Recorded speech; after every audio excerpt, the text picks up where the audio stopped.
Hello. Good evening already. So hey, I kind of helped to build and to operate in the meantime more than 10 recommendation systems, and we've learned quite some things from that. And I would like to share some of these lessons because I think they are really interesting for people in the field or in related fields. Before I start, maybe interesting to share my background with you. I have a background in academia, so I did academic research on the recommender systems. And I had the luck to be able to work together with people from Netflix and Apple on this technology, and really seeing that they were getting enormous amounts of advantage from correctly using recommender systems, while, well, let's say the rest of the world, besides these digital superhero companies, were lagging behind. So there became this frustration. Why is everybody not doing this?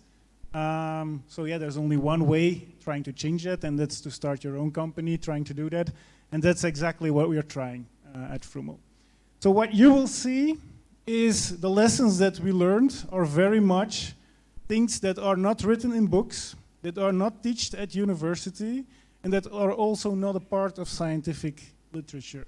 Because that's exactly why these were lessons for us, because we knew all those books and that literature, we even contributed to it, but yet we saw that there were many, many things to learn.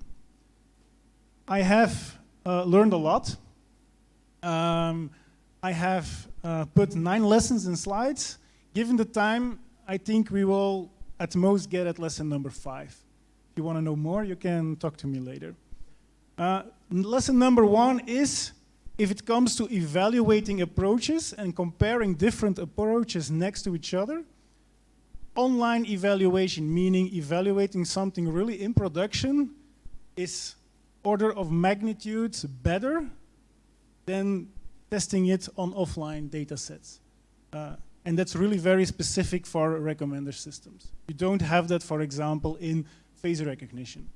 Somebody is a woman or a man, that's pretty clear. It's a cat or a dog. But in recommendations, you will see it's quite more subtle. So let's show you why. On the slide here, I have 3 persons and a typical experiment. So what you see here is 3 persons. You have their time history, and every blue dot represents a purchase of this person. So what is typically done to evaluate 2 approaches is, for every person, you randomly remove one of the purchases. And then you will try to find this purchase, to predict this purchase that you have left away. It's called leave one out cross-validation.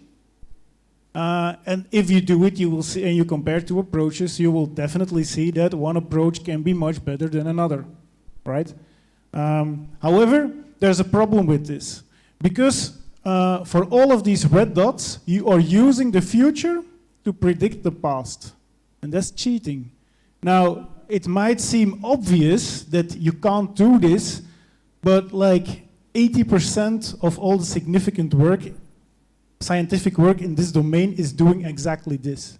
And so if I tell it to you like this, it seems obvious, but in reality, people are, well, I think they are trying to forget it because there's no easy solution. So, okay, there is a better way. And the better way is that, well, you just draw a line in time. Everything left from the line, that's the data that you use for training. And you will try to predict for every user the next purchase. The ones further on the right, you forget about them. That's further in the future. What you will see if you do that is that, first of all, performance drops dramatically. Yeah, of course, you can't use the future anymore. Secondly, differences between different approaches, they also decrease dramatically. The difference in performance between different approaches really becomes very small.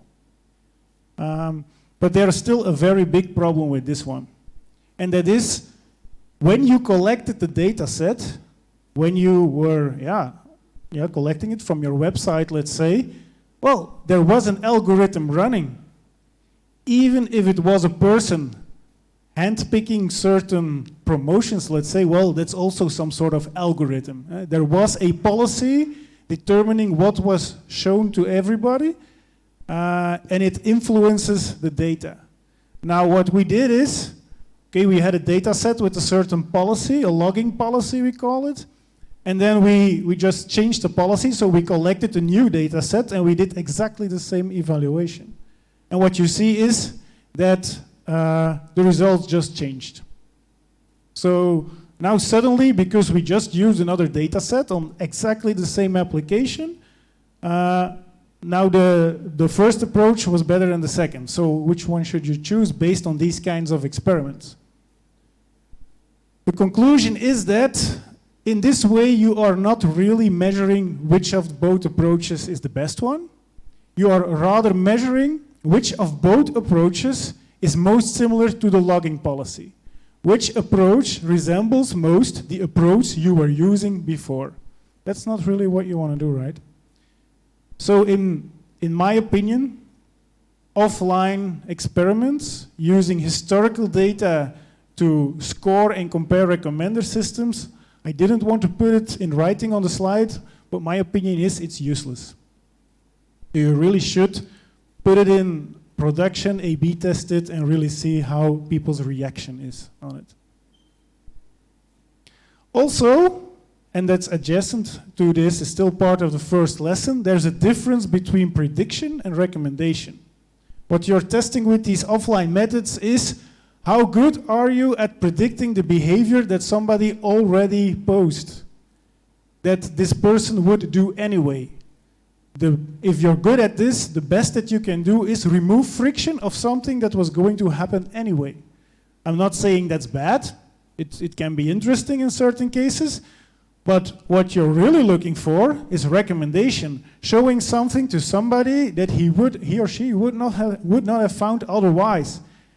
And that's something that you only really understand, really at the deepest of your heart, let's say, if you are not scored on how good your prediction is, but let's say on the additional revenue your solution provides. Because that's when it really becomes obvious whether you are making additional consumptions, yes or no. Lesson 2 is all these, or most of the well-known recommendation approaches, they learn from historical data. And that's good and that's necessary.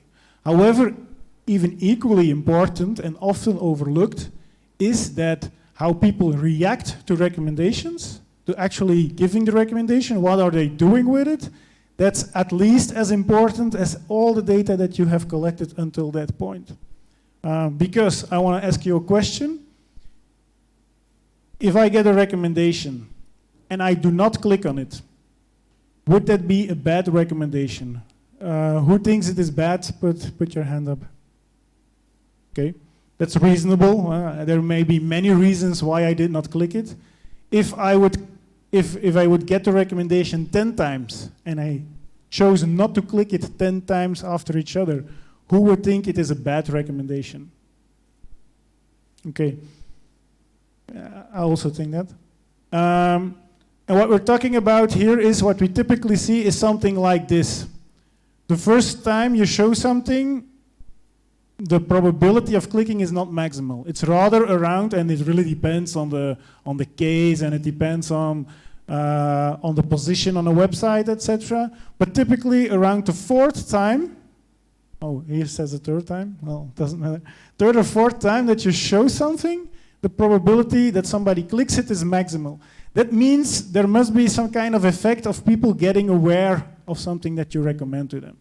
So people go somewhere with a certain intent, you show them something else, they see it, but they go after their intent. If you keep showing it, then, oh yeah, this might be interesting. Then, after that point, the probability of clicking something drops, and at some point it rather drops dramatically. This is, of course, only a symbolic graph, but typically you have around 8 to 10 times showing something and not clicking it, the probability that is going to be clicked is only 50% of what it was when you were at number 3. Typically at this time, you have discounted the score of this recommendation so much that there are other alternatives that are better, and therefore it disappears from recommendation lists. This is what they call impression discounting, and it has really a major influence on performance. So that's a big lesson. There's a paper about this from people at LinkedIn describing every gory detail of how you should do this. A very similar thing is boosting.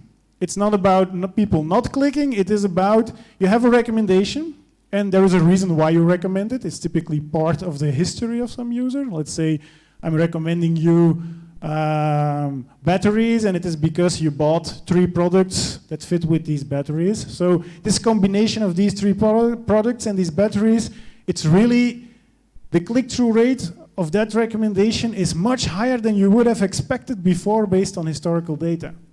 Well, if that is so, if you see that happening, well, then you should boost that combination because that's information you should use. I see that the link is not here, but Pinterest has a very interesting paper on this where they show how much impact it had for them. Third lesson is, well, there is this ever-going debate. What is more important? Having more data or being happy with the data you have and making better models? Well, of course, the answer to that discussion is it depends. If you have a lot of data, it makes sense to improve your model to some point where it is more complex and can find all the, let's say, the details in the data, and then there is again this period where you can use more data to feed them all, etc. But that's not what this is about. There is a third dimension that is overlooked in this discussion, and that is the diversity of the data. Because in recommendation, people invent and publish a lot of algorithms, and these algorithms are then tested in their experiments in the wrong way, as I showed you. Mostly, unless they're from Netflix or Google, then they have, of course, live systems. And then they test this on different kinds of data. Who's viewing a movie, who's buying a product, who's rating a movie, who is liking a certain piece of music, who is playing music, all these kinds of data.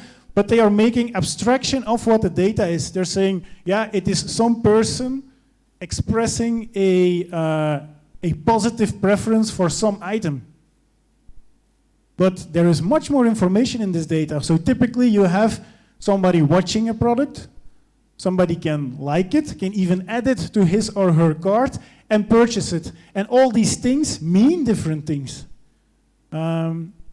Because if you, for example, want to make a list of alternative products, you will use this data in a different way than if you want to make a list of products that go together, that cross-sell together.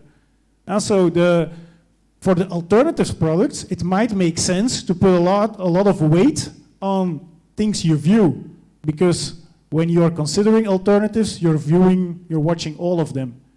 However, when you are looking for cross-sell products, it's about what people buy together. And then you're looking rather at purchases. So there's a lot to be gained by considering all this data, not just throwing it together, but really knowing what it means and knowing how to use it for different purposes. Which is related to lesson 4, and that is a very hard problem, and that is the problem of mutual exclusivity that you need to try to solve.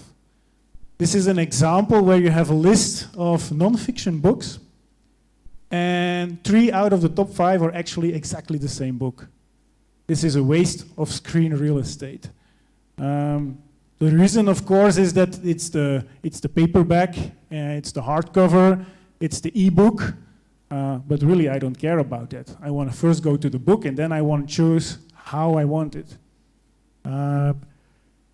However, you can see that there are possibilities to know that these are actually mutually exclusive products, that these are substitutes for one another. And that is, well, I would not be surprised if all these 3 books are very popular. Well, Michelle Obama, she can sell a book or 2. However, although they are very popular, I would not be surprised if almost none of them are bought together. Why would you buy 2 out of 3? That's the reason I don't want them to be all 3 there. So if that's happening, you might have some features that learn you these are mutually exclusive objects. And there is more. Although almost nobody buys them together, it might be, and very likely so, that a lot of people are watching them together because they are considering which one of the 3 to buy. And then finally, I would also not be surprised if, although they are not bought together, the things they are bought together with are more or less the same. So that is a lot of information that you can have to know that these are mutually exclusive products. And I can tell you it's possible to filter them out. Which brings me to lesson number 5, and that is that measuring whether one approach is better than the other, even if you do it online, in production, in a real system, is still very hard. Much harder than you might think. And I'll give you an example. So we have here an e-commerce store, and this is the product detail page. And on the product detail page, you typically have a feature bought together with, watch together with, goes well together with, whatever, cross-selling. And you have 2 approaches for that, doing exactly the same thing, but in a different way. So you want to select the one that is best. And our first, so we put it in an A/B test, we let it run for months even, and we see, well, or let's say a year, and the way that we first measure it is, well, we will see how much is this box selling in both cases. So how do we measure that? Well, let's say if we recommend something, and then the person clicks on it, and within half an hour that person also buys it, I think it's pretty reasonable to say that the box sold that product, right? It's really very, very causal. You show it, you click it, you buy it. No other ways. And then you see, well, approach 1 in this way does sales of 20 million a year, but approach 2 is double as good. It sells 40 million a year. So you might conclude, well, that's pretty clear. Let's go for approach number 2. However, you present this to your management, and there is this very smart manager there who says, that's like micro conversion, that's an intermediate result. You only convince me if you show me that the total sales for approach 2 is also 20 million higher than the total sales for approach 1. Sounds reasonable, right? So you do the test, because you're pretty sure it will be the case. The data speaks for itself. So you do the test, but you are surprised because it's exactly the other way around. Approach 2 only sells, is part of a solution. It's a small part of a solution that sells 1 billion a year, but approach 1 is part of a solution that sells 1 billion and 20 million euros a year. So now it's exactly the other way around. What the hell is happening? Well, this is where it becomes difficult, but therefore also interesting. What is happening is that there is a lot of spread on this sales number. So what you could do is you could put approach 1 live for everybody for as long as you want. And then, so you do that, and then you sample groups of 50% of the population, and randomly. And you do that a lot of times, thousands, 10,000s of times. What you will see is that the sales number from this random group of 50% of the people, it varies. Sometimes there's some heavy hitters in there, sometimes there are some cheap bastards in there. So there's a little bit of variation. Although you have a lot of people, the variation is not 0. Actually, the variation in these kind of cases is pretty big, and what you are seeing is that on average, you could expect to do a turnover of 1 billion and 10 million a year. However, the data that you collected in your previous A/B test comes from this random distribution. And it gives you, for approach 2, only 1 billion, and for approach 1, a little bit more. But what you are seeing is that from this test, the only conclusion that you can draw is that you cannot say there is a difference between both methods from this test. So you cannot say that, let's say, well, here method 2 was doing more because it was cannibalizing on other positions on the page or something like that. So the conclusion here is that because of the big spread on the total number, you should look at this one is much more interesting than this one. There's a lot of variation on the total revenue. So looking at small differences, although 20 million, if I would realize that, I would pay back my paycheck, I would say, and earn a good bonus. But on total sales figures, this is a small number, and it is well within one standard deviation, and therefore you can't really say anything about it. Okay, we have 4 minutes left, so I can do at least one more lesson out of the 9. So lesson number 6 is, please do not forget anonymous visitors. People have the tendency to work for the best customers. They are logged in, they have a lot of data, you can get a lot of nice results for them. However, anonymous visitors are easily, and of course that depends from case to case, but are easily at least 50% of the visitors on a website. Now, they have no purchases, so if your approach is based on what somebody purchased, then you're already neglecting them. However, they have views. So that should be one of your major concerns, to be able to make good predictions based on what people view, not only on what they buy. And then, more severely, they are not only anonymous, they do not only have views, oftentimes they only have 1 or 2 views. So they have small data. But still, and even more severe, because a lot of these people are new, you only know their views for, let's say, 1 second. And so they are doing these views, but they only did them 1 second ago. So you should now personalize for them, but you did not have a lot of time to compute what they would find interesting.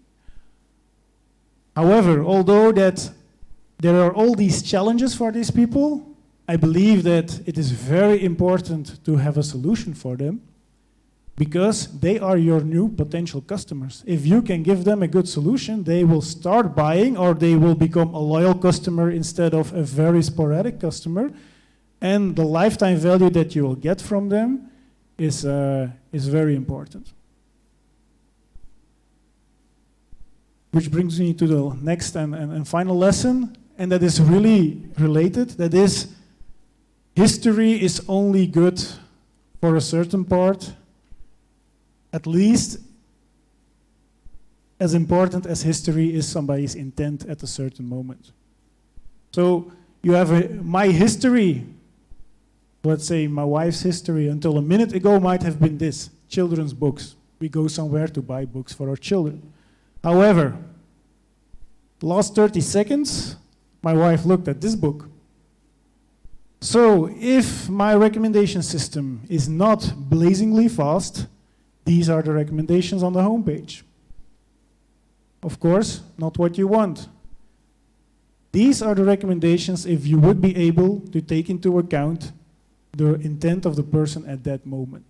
So I hope you see that that can be very important. It is crucial to be real time. And actually what's happening here is, although this person might be logged in, this part of this family, this interest of this person was anonymous until that point. So it's very related to the anonymous case, and both cases, both lessons are a reason to be as real time as possible. And then one more, I have 38 seconds. Has also to do with speed, but now not of giving the recommendation, but of updating your model. The reality changes blazingly fast, and we react in the moment.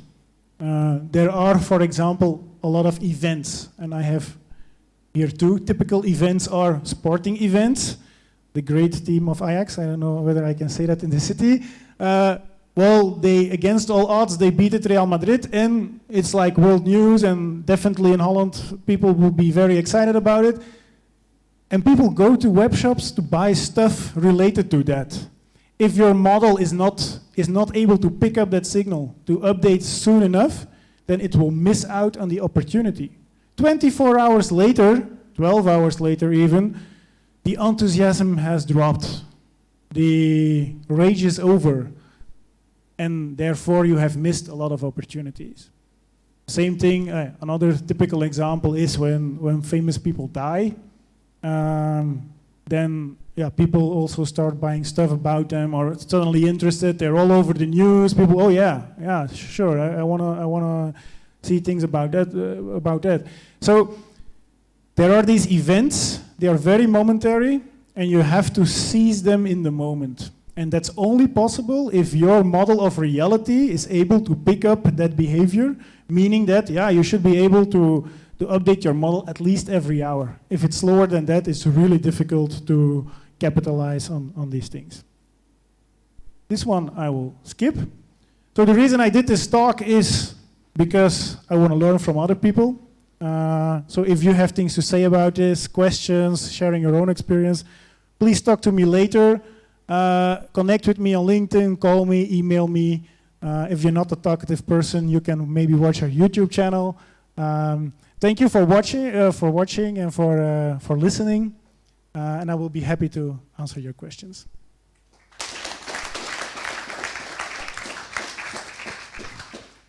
Thank you, Koen. Any questions?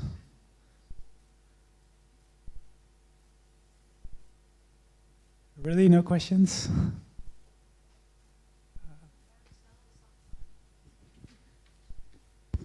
Can you perhaps tell us a bit about what you did for Netflix? That will be perhaps interesting. Yeah, we didn't. So we do research together with them. So the thing that we actually discussed two things. The first one is recommending for shared accounts. So oftentimes, in Netflix you can make your own account. You can have the father, the mother, the kids, etc. The kids can have their own account even, separate accounts for every kid. But a lot of people, they are just lazy, they don't switch it, screwing up the other person's account. So we did work on how do you recommend for shared accounts. You have three problems there. The dominance problem, which actually is the same as also show something else as kids content. The second one is the generality problem. So if you put a lot of tastes together, what comes out is like The Sound of Music and Harry Potter. Well, nobody really dislikes it, but also nobody really likes it. So that's also not something you want. And then the final one is explainability problem. So there might be, if you have really recommendations, you might not know, is it for me or for my wife? So you need also a solution to explain that. So that was something they were interested in. Yeah. And then the second thing is, they also work on a lot of these methods. So we did some work together with them to put a general framework on a lot of algorithms to discuss, how do they fit together? Where is the real difference? And where are the commonalities between both? So sounds really cool. Thank you. There's one question over. You spoke about having different data sets or different sources creates better recommendations. Does that mean that there's a tendency for monopolizing, like Google making a store would make it a better store than Amazon because it has more data? I don't think so. But I'm going to try to answer your question, but please tell me if it was besides the point. What you typically see is stores have their own data and they try to use it as good as possible. The lesson we learned is that, you should use all the data you have and the richness that's in there. You should not, for example, say a view and a purchase. Well, actually, that's just, those are two ways of expressing your interest in a product, and a purchase has score 10 and a view has score 1. Because as soon as you do that, what you are doing is giving more weight to the purchase, that's good. But what you are also doing is you're destroying information in the sense that you are forgetting that one is a view and the other is a purchase, and they have a different meaning.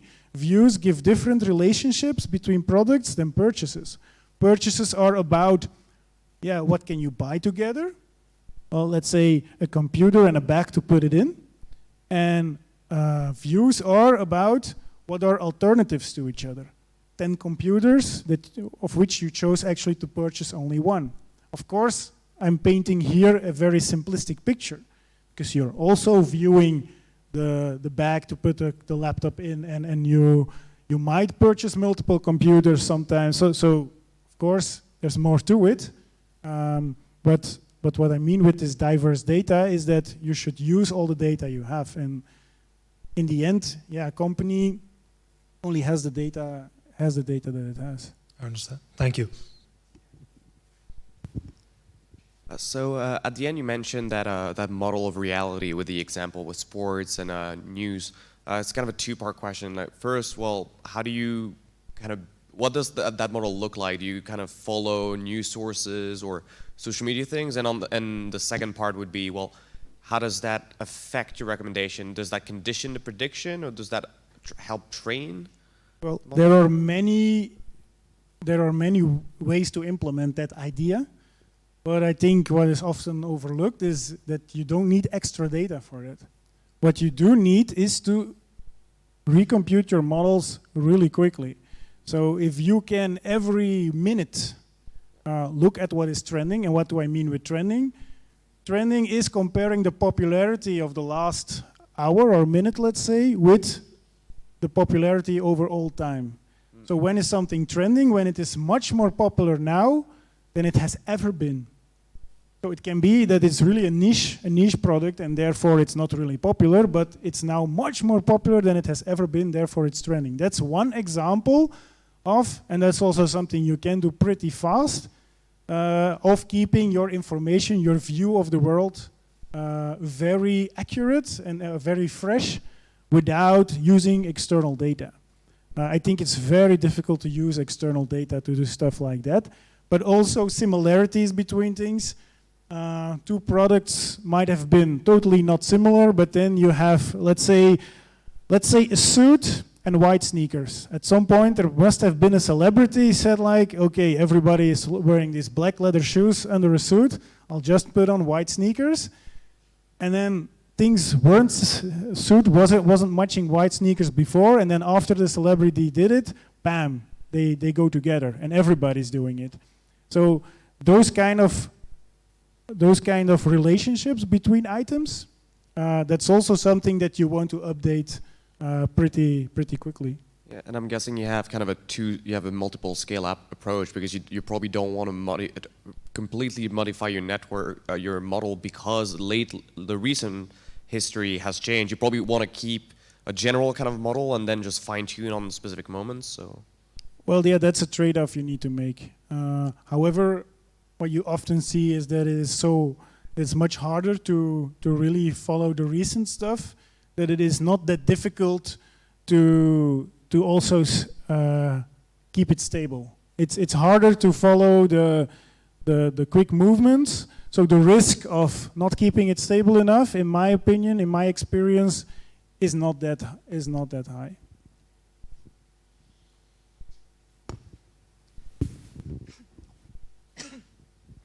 Hi. So I was wondering if you, if you do recommendations for a customer, you're basically influencing their behavior. You are then using that behavior to retrain your model. So how do you prevent your model from getting biased by, well, your own model? Yeah, that's a very important question. You actually create a feedback loop. You are recommending one thing next to another thing. Yeah, and then of course you will learn that these two go together, because that's what you put next to each other. So people have no other option than to make that relationship. So that's important. So there are multiple ways of dealing with that. The first way is sometimes you are only controlling a part of the experience. let's say, and that's for example definitely the case if you have a combination of e-commerce with brick and mortar stores, where you only influence e-commerce or a part of e-commerce even, then the things that you don't influence, they serve as an exploration platform, let's say, and it's large enough, and therefore in everything that you do personalize, you can exploit as much as you can. However, if you control with the recommendation engine most of the experience, and that's actually what you want to do to have really an impact, yeah, then you need to have actual exploit strategies. And there are multi-arm bandit algorithms for that, for example. And actually it boils down to sophisticated ways of just putting random stuff in there. You need to make enough mistakes to be able to keep exploring, because otherwise you'll be in that loop, and that's really bad. So actually the core of the answer is make sure there's enough random stuff happening. That's pretty cool. Yeah, so you're sacrificing short-term results to gain long-term results. Okay, thanks for the questions, and thanks Koen again.